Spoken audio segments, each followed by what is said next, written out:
Hello दोस्तों, मैं सचिन अरोड़ा एक बार फिर से आप सभी लोगों का स्वागत करता हूं अरोड़ा एजुकेटर के इस ऑफिशियल यूट्यूब प्लेटफॉर्म पे। I hope you all are doing great. आज के इस सेशन में हम लोग बात करने वाले हैं यूपीपीसीएल असिस्टेंट अकाउंटेंट कंप्यूटर के ओ लेवल पेपर में जो यहाँ पे कंडक्ट किया जाता है। एक ऐसा क्वेश्चन एग्जाम में आता है जो कि 100% हर एक एग्जाम में पूछा जाता है। एक ऐसा टॉपिक जहां से क्वेश्चन बनता ही बनता है और यहां से एक नहीं बल्कि कई तरीके के क्वेश्चन आपसे पूछे जा सकते हैं। क्या है वो क्वेश्चन, क्या है वो टॉपिक, कैसे करेंगे उस टॉपिक का सामना, बात करते हैं आज के सेशन में। Have a look guys. लेकिन उससे पहले हम आपको ये भी बता दें कि यूपीपीएसएल असिस्टेंट अकाउंटेंट का बैच भी आप लोग के लिए लॉन्च कर दिया गया है, जहां पर 60+ आवर की ये क्लास होने वाली है। यानी ये पूरा सेशन जो होगा वो 60+ आवर्स का होगा।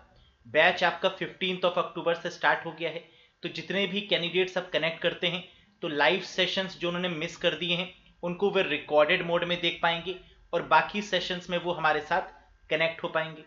बैच की जो टाइमिंग है वो 6 PM की है। 60+ आवर का ये आपका कंप्लीट कोर्स चलने वाला है एग्जाम तक। लाइव प्लस रिकॉर्डेड सेशंस यहाँ पर होंगे। Chapter wise explanation, chapter wise MCQs, practice MCQs, all PDF notes और 12 मंथ की वैलिडिटी के साथ में आपको ये बैच मिलने वाला है। बैच की प्राइसिंग आप देख सकते हैं 799 है। कैसे कनेक्ट हो इस बैच से, कैसे एनरोल करें, तो आपको डिस्क्रिप्शन और कमेंट बॉक्स में एक लिंक मिल जाएगा जिसके थ्रू आप इस बैच से कनेक्ट हो सकते हैं, ज्वाइन हो सकते हैं। और किसी भी कंफ्यूजन के रिगार्डिंग अगर कोई डाउट है आपके मन में इस बैच से रिलेटेड तो आप दिए गए नंबर पर कॉल या व्हाट्सएप करके भी अपने डाउट को रिजॉल्व कर सकते हैं। तो चलिए बात करते हैं वो टॉपिक आखिरकार क्या है जो एग्जाम में पूछा जाएगा और जो आपको कंपलसरी कुछ मार्क्स जरूर देगा। वो टॉपिक है आपका IEEE 802.11। यानी जैसे कि आप यहां पर देख पा रहे हैं कि प्रीवियस कुछ ईयर्स में इस तरीके के क्वेश्चन अक्सर आपके एग्जाम में पूछे गए हैं कि जैसे what is the frequency range of IEEE 802.11A। तो ये जो IEEE 802.11 है ये बहुत ही फेवरेट है यूपीपीसीएल असिस्टेंट अकाउंटेंट या फिर यूपीपीसीएल की बात करें तो ये है क्या और कैसे क्वेश्चन बनते हैं एक बार देखते हैं। तो सबसे पहला क्वेश्चन तो आपकी स्क्रीन पर ही है कि फ्रीक्वेंसी बताइए। आप बताइए कि IEEE 802.11 स्टैंडर्ड की जो फ्रीक्वेंसी है बेसिकली वो क्या है। तो ए वाले वर्जन की जो फ्रीक्वेंसी है वो है 5 गीगाहर्ट्ज। तो पहले हम पूरा 802.11 ए के बारे में या 802.11 के बारे में डिटेल में चर्चा करते हैं। Here it is guys. IEEE क्या होता है सबसे पहले ये देखते हैं। तो IEEE क्या है? Institute of electrical and electronics engineers. फिर से एक बार, आई का मतलब इंस्टीट्यूट ऑफ इलेक्ट्रिकल, पहले ई का मतलब क्या है? इलेक्ट्रिकल, दूसरे ई का मतलब है एंड इलेक्ट्रॉनिक्स और तीसरे ई का मतलब है इंजीनियर्स। यानी एक ऐसी संस्था, एक ऐसा इंस्टीट्यूट जिसका सिर्फ काम है टेक्नोलॉजी पर इन्हेंसमेंट करना, टेक्नोलॉजी पर फोकस करना। क्या नया किया जा सकता है, क्या अपडेट किया जा सकता है, क्या अपग्रेड किया जा सकता है, इसी पर पूरे तरीके से फोकस करते हुए जो स्टैंडर्ड बनाया गया, जो इंस्टीट्यूट बनाया गया बेसिकली वो है आपका IEEE। तो इसका मेन मोटिव क्या है हमने यहां मेंशन किया हुआ है, to foster the technological innovation and excellence for the benefit of humanity. यानी जो टेक्नोलॉजिकल एडवांसमेंट है इसकी जो रिस्पॉन्सिबिलिटी है ये किस पर है? IEEE पर है। अब नेटवर्किंग या इंटरनेट के रिगार्डिंग कई सारी चीजों पे इन्होंने नियम कानून दिए हैं, अपडेशन देते रहते हैं समय समय पर। ईथरनेट के बारे में, टोकन बस के बारे में, टोकन रिंग के बारे में और एज वेल एज वाईफाई के बारे में भी। वाईफाई के लिए इन्होंने जो स्टैंडर्ड फिक्स किया है वो है आपका 802.11। तो जब भी हम 11 की बात करते हैं तो ये वाईफाई को पूरी तरीके से फोकस करते हुए चर्चा होती है। तो यहां पर आप देख सकते हैं कि नॉर्मल जो हम लोग वाईफाई टर्म यूज करते हैं, जो इसका वैलिड नेम है, जो टेक्निकल नेम है वो क्या है? Technical name of wifi is IEEE 802.11।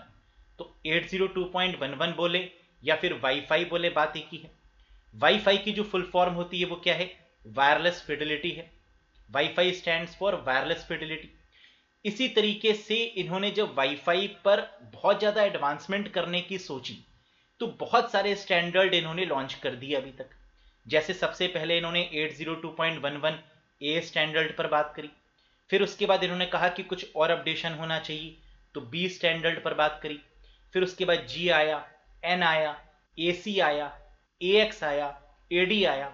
इस तरीके से बहुत सारे वर्जन वाईफाई के या 802.11 के लॉन्च होते ही चले गए। अब जब अलग अलग वर्जन है तो इसका मतलब इनके फीचर्स भी अलग अलग होंगे। और हम बात कर रहे हैं वाईफाई की, तो वाईफाई के फीचर्स क्या क्या हो सकते हैं। पहला फीचर हो सकता है कि ये स्टैंडर्ड कब आया, दूसरा हो सकता है इसकी फ्रीक्वेंसी कितनी है, तीसरा हो सकता है कि यहाँ पर डेटा की स्पीड कितनी है। तो इस तरीके से हमारे अलग अलग वर्जन बनते चले गए। अब यहाँ से कैसे क्वेश्चन पूछे जा सकते हैं, हैव अ लुक। तो पहले तो IEEE की फुल फॉर्म याद रखिएगा। 802.11 किसके लिए रिजर्व है, वाईफाई के लिए, ये याद रखिएगा। टेक्निकल नेम ऑफ वाईफाई क्या है, 802.11 है। इसके अलावा यहाँ पर आपको ये भी याद रखना है कि ये कब कब कैसे कैसे रिलीज हुए और इनका सीक्वेंस क्या है बेसिकली। तो पहला वर्जन 802.11 ए है, फिर उसके बाद बी है, जी है, एन है, ए सी है, ए एक्स है। वैसे तो इसके आगे भी हैं लेकिन मोस्ट पॉपुलर आपके वर्जन्स यही हैं और यहीं से एग्जाम में क्वेश्चन पूछा जाता है। तो एक क्वेश्चन तो ये भी आपसे पूछ लिया जाएगा कि इसमें से IEEE 802.11 का स्टैंडर्ड कौन सा नहीं है। तो आपको याद रखना है जो है वो कौन कौन से हैं, ए, बी, जी, एन, ए सी और ए एक्स। क्लियर है यहां तक। सेकंड क्वेश्चन बनता है इनकी ईयर ऑफ रिलीज का, कि ये किस किस ईयर में ये वर्जन अपडेट किए गए, कब कब इनको लॉन्च किया गया। तो जो पहला वर्जन है वो 1999 में आया, दूसरा वर्जन भी आपका बी वाला 1999 में आया, तीसरा वर्जन जो जी वाला है ये 2003 में, देन 2009, 2014 एंड 2019 ये इनकी ईयर ऑफ रिलीज हुए। फ्रीक्वेंसी की बात करें जहां से डैम श्योर क्वेश्चन बनता है, और अभी आपने देखा भी था कि जो एग्जाम में क्वेश्चन पूछा गया था वो क्या था, 802.11 ए की जो फ्रीक्वेंसी है वो कितनी है। तो आंसर आप देख सकते हैं कितना है, 5 गीगाहर्ट्ज। अगर बी की पूछ लें तो ये 2.4 गीगाहर्ट्ज है। नेक्स्ट जी के केस में अगेन 2.4 गीगाहर्ट्ज है। एन के केस में ये वेरी हो रही है, 2.4 गीगाहर्ट्ज मिनिमम और मैक्सिमम के केस में 5 गीगाहर्ट्ज। सेम एसी के केस और एएक्स के केस में भी सेम है। यानी अगर आपसे मिनिमम पूछते हैं कि मिनिमम फ्रीक्वेंसी कितनी है तो आप कहेंगे 2.4, और अगर आपसे मैक्सिमम करके पूछते हैं तो आंसर क्या होगा, 5 गीगाहर्ट्ज। या कभी कभी इस तरीके से भी पूछ लेते हैं कि वाईफाई की फ्रीक्वेंसी की जो रेंज होती है वो क्या है, तो आप बताएंगे 2.4 गीगाहर्ट्ज से 5 गीगाहर्ट्ज, यही रेंज होती है आपकी वाईफाई की। तो वर्जन के फॉर्म में भी पूछ सकते हैं और डायरेक्ट क्वेश्चन भी आपसे पूछ सकते हैं। साथ ही साथ मैक्सिमम डेटा रेट यानी जो स्पीड आती है इंटरनेट की, इसमें वो कितनी स्पीड रखी गई। तो सबसे पहले जो इंटरनेट की स्पीड फिक्स की गई IEEE के द्वारा वो स्पीड थी 54 Mbps, megabit per second. फिर आपकी 11 Mbps की speed, then 54 Mbps, 600 Mbps, 1.3 Gbps gigabit per second, और फिर AX की जब हम बात करते हैं तो 10 से लेकर 12 Gbps तक की आपकी स्पीड है। तो यहां पर स्पीड रिलेटेड क्वेश्चन यानी data rate, frequency related question, year related question और IEEE standard related version based question आपसे जरूर पूछे जाएंगे एग्जाम में। तो यहां से आपको एग्जाम में 100% 2 से 3 नंबर मिलने वाले हैं। आई होप कि ये कॉन्सेप्ट आपको बहुत अच्छे से समझ में आया होगा। ऐसी ही वीडियोस मैं लेकर आता रहूंगा आपके लिए जिससे कि ये बेसिक कॉन्सेप्ट आपको समझ में आए। देखिए, स्मार्ट स्टडी आपको करनी है, आपको कंप्लीट हर एक चीज नहीं पढ़नी है और ना आप पढ़ पाएंगे। आपको सिर्फ वो पढ़ना है जहां पर एग्जाम में आप क्वालिफाई कर पाए, और एग्जाम में सिर्फ क्वालिफाई नहीं बल्कि आउट ऑफ 50 अराउंड 40 आंसर्स आपके बिल्कुल एक्यूरेट हो पाए। बस इतना ही आपको करना है, वो भी कम मेहनत के साथ। यही होती है करेक्ट स्ट्रेटजी किसी भी एग्जाम को क्वालिफाई करने के लिए। तो आई होप कि ये स्ट्रेटजी आपको पसंद आ रही होगी। वीडियो पसंद आया हो तो लाइक जरूर करिएगा, चैनल पर नए हो तो सब्सक्राइब करिएगा, और बहुत जल्द हाजिर होंगे नए वीडियो के साथ। Till then bye bye and take care. Thank you very much guys.